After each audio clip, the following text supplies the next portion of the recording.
Thank you, and I acknowledge my presence on Aboriginal land and pay my respects to the elders past and present.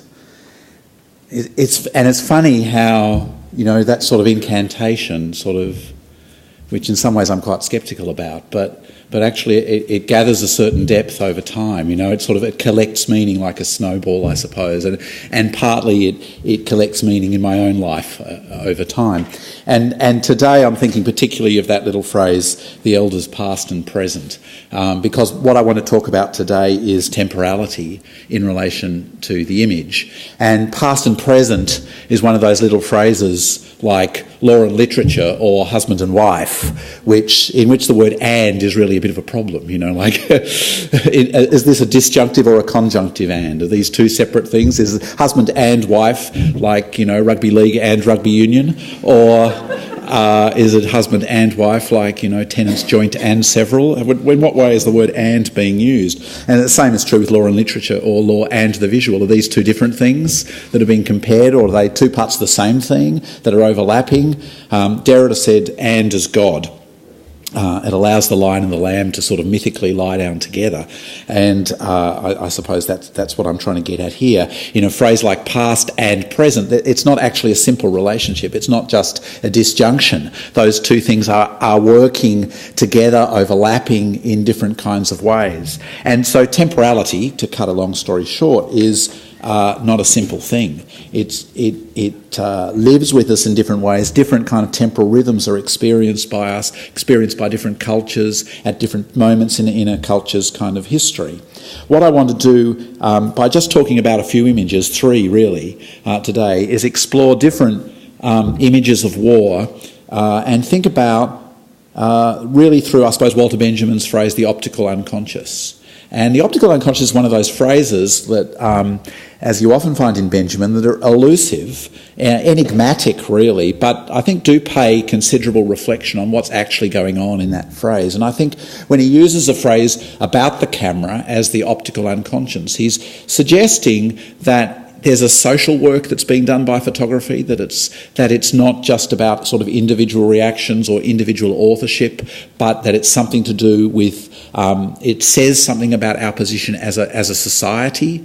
And I think it also points us to the aesthetic elements of that meaning, that sometimes we reduce the image to the content of the image, to the things that it's about, the object that's being represented, rather than thinking about the aesthetic way in which that representing takes place. And those ways of seeing are really incredibly important to how we are constituted in relation to the image. And that's what I want to look at today. A number of images which I think constitute us in relation to the image, specifically images of war, or we could say the exercise of a violent sovereignty in particular kinds of ways, and to think about the work that certain ideas or experiences of temporality are doing in how we are being constituted in relation to those images, and what implications that might have on our relationship to the images, on our relation to the legal acts which lie behind those images, on our relationship to our own society and our own governance. And I'm using the word chronotope there as kind of the frame on which to hang this argument. And chronotope, as some of you may know, comes from the work of the great Russian literary theorist Mikhail Bakhtin, a literary theorist so great that Stalin banished him to Kazakhstan, and he wrote nothing except a manual on communal farming for 35 years. Meanwhile, in his head, he was reconstructing the whole of the novel's tradition, or the literary tradition of the West, going right back to Roman epics, Roman romances and Greek tragedies. And Bakhtin's neologism chronotype is actually just an appropriation of Einstein's neologism space-time. And chronotype literally just means time, space, right? So what he was interested in was the representation, the forms of representation of time and space in the novel. And his argument was that at different moments, different genres understood their relationship to time differently. And it was actually time rather than space that he was particularly interested in exploring. How does the 19th century realist novel or the Greek tragedy or the medieval romance think about time? How do the characters relate to time? How do they relate to the time outside the story? How are they changed or not changed by their experiences during the story? And so on. And he really opened up a whole way of thinking about the representation of time in the genre of literature and how that relates to the social, the unconscious, we might say. And what I want to do here is apply that to visual genres and specifically to photography.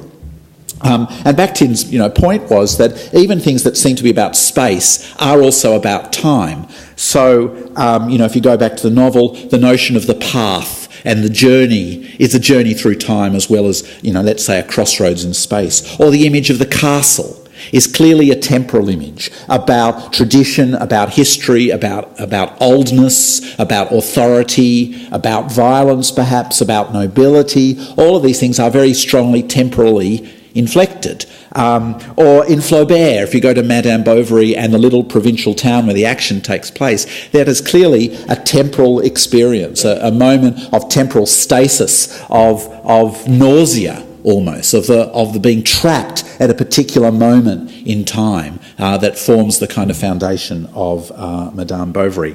So all of those are ways of trying to introduce you to that idea that when we look at the image, and this is D.D. Huberman's point, we are before time, and that this has an implication on the kind of effects that it has on us.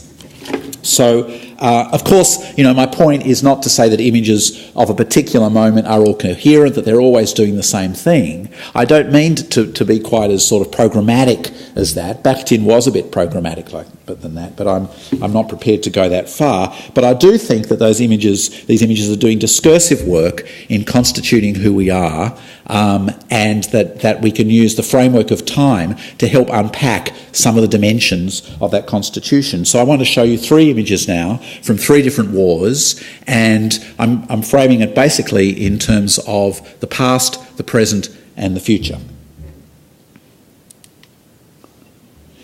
So I'm going to start with the great photo essayist, photographic reporter of the First World War, the Australian Frank Hurley, who did very many remarkable images from the First World War. This is the one I'm particularly going to talk about. They're extraordinarily technically advanced pictures done in 1916 and 1917. They're also very controversial. One of the things that's controversial about them is that they're not, in the terms that we were given yesterday, they're not photojournalism, they're fakes. In fact, Australia's war historian C.E.W. Bean refused Hurley originally permission to exhibit these images because he said they were fakes. Why are they fakes? They're composites. What Hurley does is take 2 or 3 different images, layer them on top of each other, superimpose them, and then, fiddle with the various dimensions of the tonality and things like that. So this is not as an image as it would have been seen at that moment on that battlefield. It's been constructed out of several images after the event. So in that sense, that's why Hurley calls it a composite. But of course, I think that reflex realism of Bean doesn't withstand much scrutiny. The capturing of a moment in time, regardless of whether it's spontaneous or staged, involves the selection of a contingent event already pregnant with social, cultural or ideologically significance. The image appears natural because it actually speaks to a pre-existing question or expectation or interrogates it in some ways. And it's just a powerful feedback loop of the image which allows its connection to reality to reaffirm what is actually an ideological construction.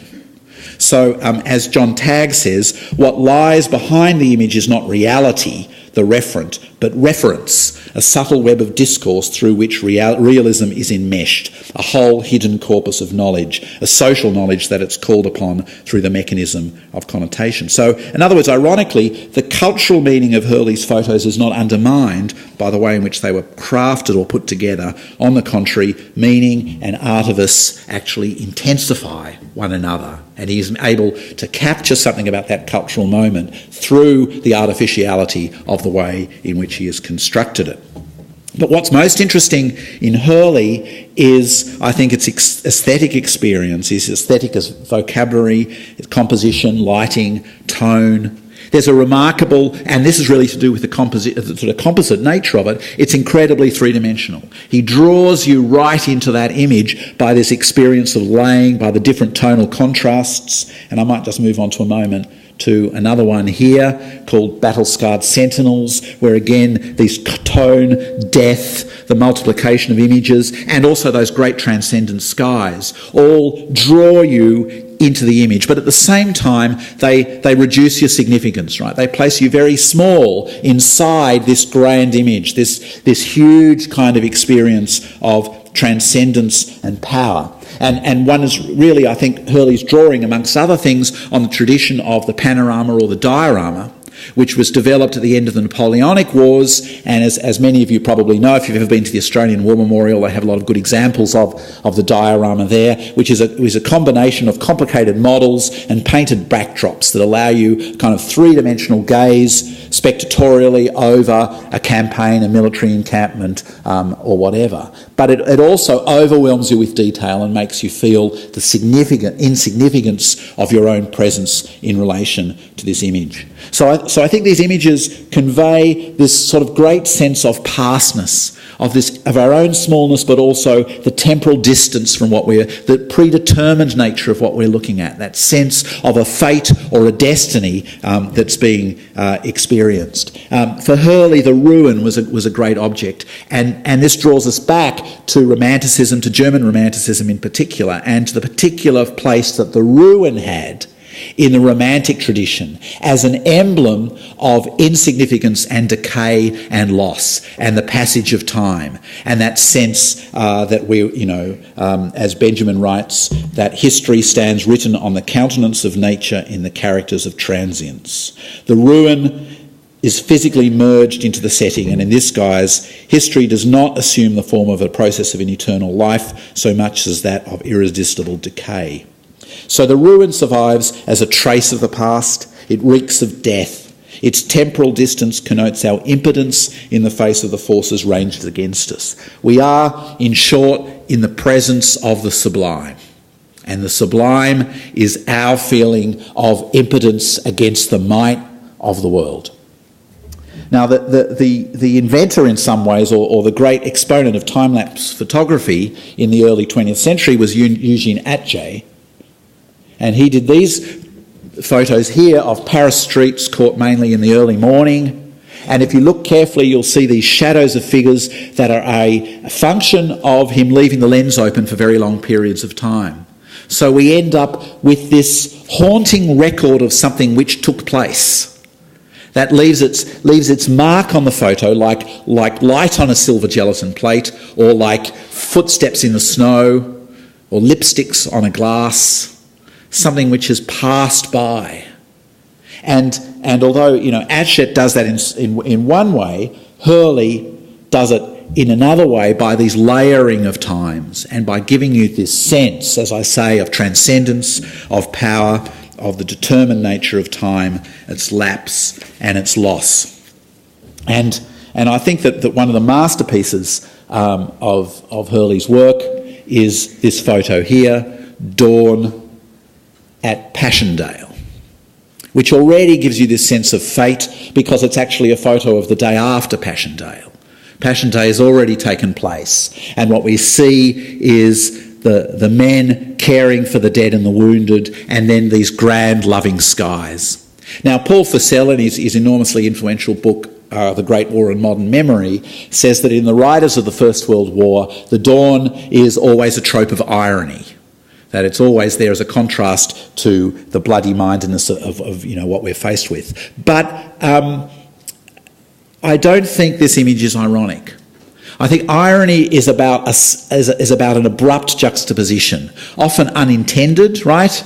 The soldier walking along, seeing a dead rat lying by the side of the road, a chance encounter that casts an ironic hue over the sort of intentionality of the soldier. So there's this tension in irony between intentionality and accident, between the relationship between the contingent and what we think we're doing, right? Between what we think we're doing and what we actually are experiencing. And that irony is, as I say, about contingency and a violent juxtaposition. And we don't see this here. I think it's a very carefully constructed, it's crafted with love. There's a harmony, it seems to me, between the care of the soldiers and the care of the sky. The sky seems to be blessing this scene, blessing the soldiers. It seems to me that what Hurley is doing here is a hymn to agape, a hymn to a Christian idea of brotherly love. If we want to see a very similar image in some ways, but I think very clearly an ironic image, we can go to someone, very well known for his ironicism. I was going to say eroticism, which is kind of interesting. Otto Dix. And there I think that the starkness of that juxtaposition between the beauty of the dawn and the horror of the trenches is really powerfully brought home, as it is in this one, about the contrast between a kind of Christian redemption and a horror of death. So those, to me, are kind of ironic images. But with the Hurley, we've got something which is much more harmonious, much more in sympathy with the whole kind of state of things, and seems to express, I would say, a kind of an aura of transcendental yearning. Now, it's true that for a lot of artists and writers in the First World War, the violence of the war, the mechanism of death, was a moment for, grave questioning of the unheroic reality of modern combat. And Otto Dix is a classic example of that, and Egon Schiele and others. But this was by no means true of all artists and writers. There was this other element which was kind of a welcoming of the violence, a yearning for this world to be destroyed so that something new, something as unfathomably distant as the horizon, could open up. And we could start again in some way. D.H. Lawrence, for example, after he saw a Zeppelin raid on London, said, "So it seems our cosmos is burst at last, the stars and moon blown away. So it is the end, our world is gone and we are like dust in the air." And this was not a tragedy for Lawrence, this was something to be embraced, this surrender to the power of the sublime. Lawrence's favourite image was the phoenix, and the phoenix, of course, is the bird that burns itself up to nothingness every 500 years so that something new can be born. And that's exactly what Lawrence thought. And there's a whole stream of this kind of work that appears and develops after the First World War, and it's paralleled by work by political scientists and by legal theorists, which are highly critical of positivism, procedure, order, structure, and they too yearn for something transcendent to take them away from all that, to give them a justice that they are unable to achieve through human systems. Max Weber, for example, in the last year or so of his life, in the shadow of the First World War, talks about modernity as a polar night of icy darkness, and he talks about it as an iron cage. So there's this highly critical view, and for Herf in a book that he talked about these things, he describes this as reactionary modernism, this kind of looking back to a kind of a romantic surrender. Most famously, Walter Benjamin in his work talks about this divine violence that will save the world, that will be pure and unalloyed and uncorrupted and will allow something new, something miraculous to be exposed to light. And Carl Schmitt, similarly in a different kind of tradition, but in some ways along the same lines, talks about the need to get rid of the rule of law, to get rid of due process, and make the way for, the word's not accidental, a Führer. And this language of the Führer, of the orator, of the divine violence of the strike, runs through this reactionary modernism. And I think that's the way in which one of the ways in which we can see what Hurley is doing here, because it's situating ourselves in this temporal plane where we are insignificant and distanced from events that we are fated to worship, to look on in awe and in wonder, but not to participate in, not to be amongst, not to choose, but merely to be subject to. And that's the power of this kind of temporal distance, dawn after Passchendaele, the promise of the future, and then the inexorable destiny of what the war has wrought in the world. And that language, that rhetoric of a sublime ideology of determinacy, we would say, of the necessary destiny, is something that I'm sure most of you know, continues very strongly in the fascist movements in Europe throughout the 30s. In Leni Riefenstahl, for example, in Triumph of the Will, we see exactly this same kind of rhetoric. But now I want to take you to the Second World War and another remarkable and brilliant photojournalist from Australia, Damien Pera, whose great newsreel Coda Frontline won, and it was the first Oscar awarded to an Australian in 1942, and the first year in which an Oscar was awarded for documentary films. And what Pera does is present footage and narration about what's happening in Kokoda, north in Papua New Guinea. Now, I'm just going to give you a brief excerpt from that. The film actually is not that long. It's only about 9 minutes long, but I'm only going to give you about 3 minutes now, just so that you can get a flavour of it. And then I'll talk about it, and I'll emphasise in particular the different temporality in which Pera's work unfolds.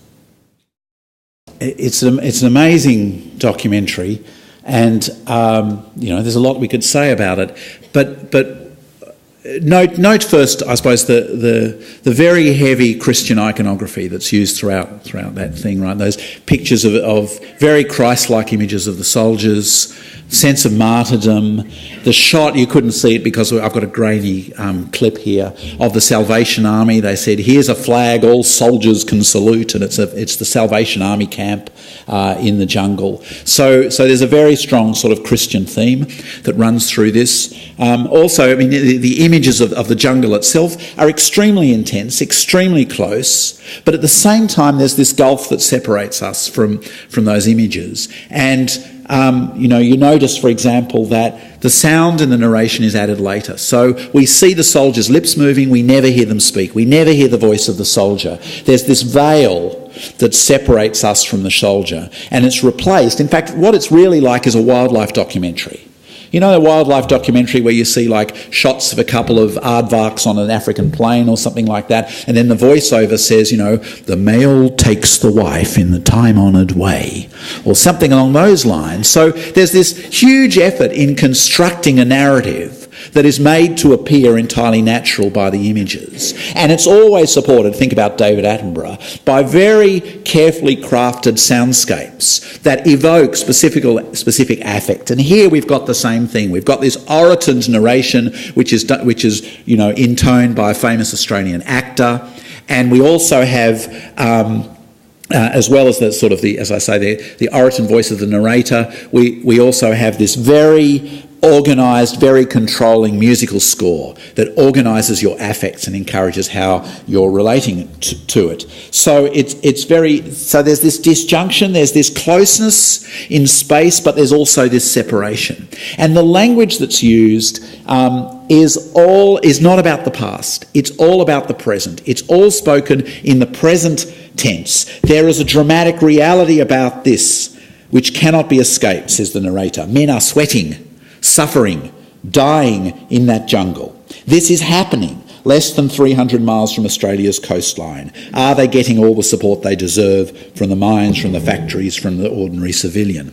So we have then this, I think, as opposed to the kind of transcendence of Hurley, we have the immanence, a demotic immanence that is demanding, that is constituting a social relationship between Australian civilians and the soldiers in order to win the war, right? So it's about how you constitute people in the present to create a sense of urgency so that they will be active in the war effort. And you do that by creating, I think, this disjunction between the temporal presence and the spatial distance that creates this kind of tension and this urgency in the script and in the image. So unlike this kind of sense of fatedness or determination, of determinacy, of the temporal past, of the lostness, of the ruin, of decay, we have this is now, this is happening, you must do your part. This constitution of the viewers, women in particular, we notice that's how paraphrases it, women in particular as being active and present in the future, which is undecided.